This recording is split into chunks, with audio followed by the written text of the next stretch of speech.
ایران کے شہید supreme leader آیت اللہ سید علی خامنہئی کی نماز جنازہ تہران میں ادا۔ ایرانی صدر اور اسپیکر باقر کالباف سمیت اعلیٰ حکومتی، فوجی اور عسکری قیادت اور دنیا کے 100 ممالک کے وفود کی شرکت۔ مصلی امام خمینی میں لاکھوں افراد نماز جنازہ میں شریک ہوئے۔ شہید سپریم لیڈر کی نماز جنازہ آیت اللہ جعفر سجانی نے پڑھائی۔ تہران میں فضا سوگوار، ہر آنکھ اشکبار۔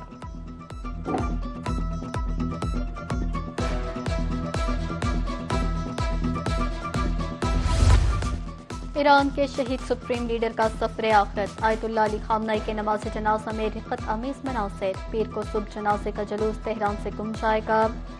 تدفین سے پہلے آیت اللہ علی خامنہئی کی مشہد کو نجف اور کربلا بھی لے کر جایا جائے گا۔ بعد ازاں آیت اللہ علی خامنہئی کو مشہد میں سپرد خاک کیا جائے گا۔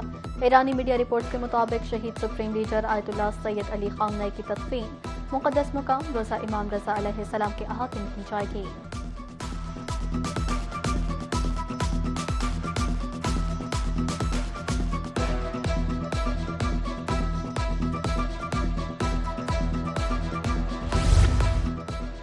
ایرانی دفتر خارجہ کا شہید سپریم لیڈر کو خراج عقیدت۔ ترجمان دفتر خارجہ کی جانب سے ایکس پر مصلی امام خمینی کی تصویر شیئر۔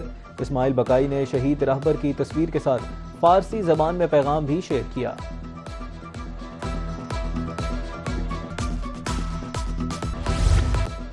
آیت اللہ خامنہئی 1939 کو مشہد میں پیدا ہوئے۔ 1979 کے اسلامی انقلاب کے دوران اہم رہنما کے طور پر سامنے آئے۔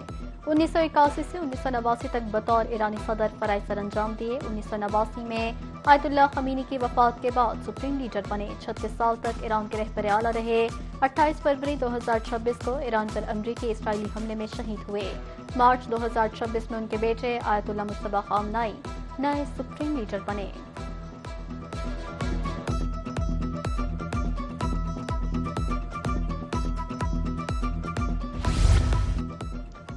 صدر ٹرمپ خامنہئی کے جنازے پر لوگوں کو روتے دیکھ کر حیران۔ کہا، میں سمجھتا تھا کہ لوگ ان سے نفرت کرتے ہیں۔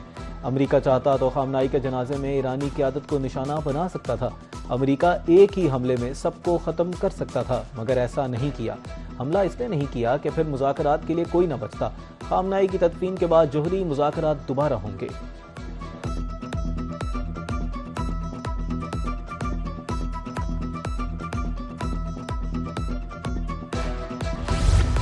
ہم سب سے زیادہ مضبوط اور طاقتور قوم ہیں۔ ہم نے اپنی طاقتور فوج بنائی اور وینزویلا اور ایران سمیت کئی زبردست کامیابیاں سمیٹیں۔ امریکی صدر ڈونلڈ ٹرمپ امریکہ کے 250ویں یوم تاسیس کی تقریب سے خطاب۔ کہا، ہم نے سرحدی علاقوں پر شاندار اہداف حاصل کیے، امریکہ کو کبھی ناکام نہیں ہونے دیں گے۔ امریکہ عظیم ہے اور عظیم رہے گا۔ ہمارے ملک میں مذہب اور اظہار کی آزادی ہے۔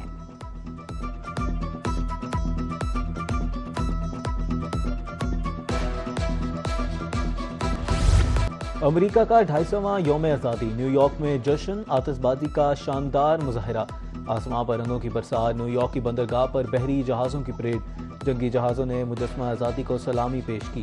واشنگٹن میں ایئر فورس ون کی خصوصی پرواز، صدر مملکت آصف علی زرداری، وزیر اعظم شہباز شریف، وزیر اعلیٰ مریم نواز کا یوم آزادی پر امریکی عوام کو مبارکباد کا پیغام۔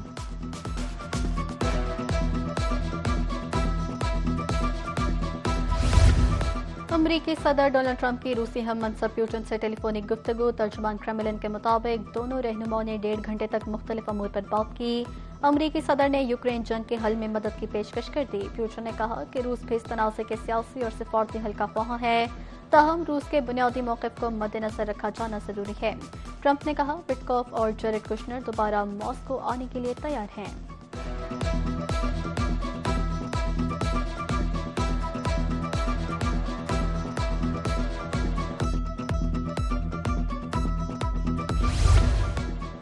ٹیلی کام بل کو لے کر میڈیا میں بے جا سنسنی پیدا کی گئی۔ یہ تاثر غلط ہے کہ بل کے ذریعے کسی کی پراپرٹی پر قبضہ ہوگا۔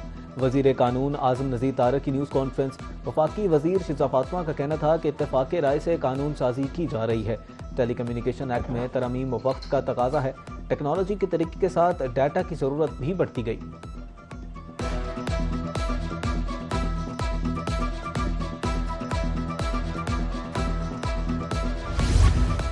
دورہ ویسٹ انڈیز اور انگلینڈ کے لیے 16 رکنی قومی ٹیسٹ اسکواڈ کا اعلان، بابر اعظم کپتان مقرر، دیگر کھلاڑیوں میں شان مسعود، امام الحق، احسان اویس، محمد رضوان اور دیگر شامل۔ پاکستان اور ویسٹ انڈیز کے درمیان پہلا ٹیسٹ 25 سے 29 جولائی تک روبا میں کھیلا جائے گا۔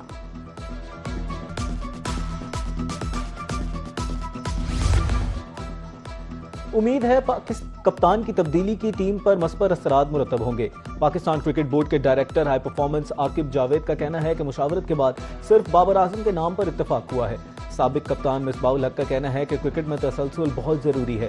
کسی کپتان کے لیے بطور کپتان اور کھلاڑی دونوں شعبوں میں کارکردگی دکھانا ہوتی ہے۔ بابر اعظم کی تینوں فارمیٹس میں کرکٹ کی اہمیت ہے۔ دورہ عمان کے لیے پاکستان انڈر 21 ہاکی ٹیم کا اعلان کر دیا گیا۔ ٹیم کی قیادت مایا ناز اسٹرائکر حمزہ فیاض کریں گے، جبکہ سمیع اللہ کو ٹیم کا نائب کپتان مقرر کیا گیا۔ 20 رکنی اسکواڈ میں احسن محمود، عبداللہ فاروق، آسام حیدر، ایم زین اور دیگر کھلاڑی شامل۔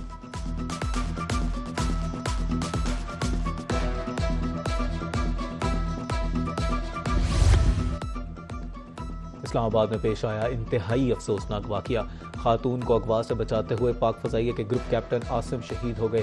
ذرائع کے مطابق گروپ کیپٹن عاصم نے 9th ایونیو میں موٹر سائیکل کے قریب ایک خاتون کو مزاحمت کرتے دیکھ کر واپس مڑے۔ اسی اثنا میں ملزم صاحب نے تلخ کلامی پر فائرنگ کر دی۔ پولیس نے ملزم کو گرفتار کر لیا، تفتیش جاری ہے۔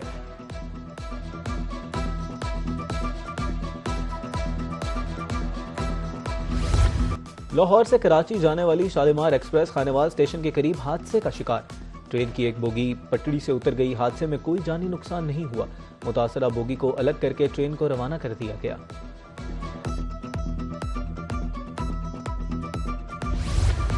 ڈسٹرکٹ ہیڈ کوارٹر سے چھوٹے شہروں قصبوں تک الیکٹرو بسیں پہنچ گئیں۔ خانیوال، خوشاب، بھکر، اٹک، منڈی بہاؤدین اور حافظ آباد کے 13 مختلف روٹس پر 9 بسیں رواں دواں۔ جولائی کے اختتام تک مزید 14 اضلاع میں بسیں چلائی جائیں گی، جبکہ مزید 20 اضلاع کے لیے 212 نئی بسیں پاکستان پہنچ گئیں۔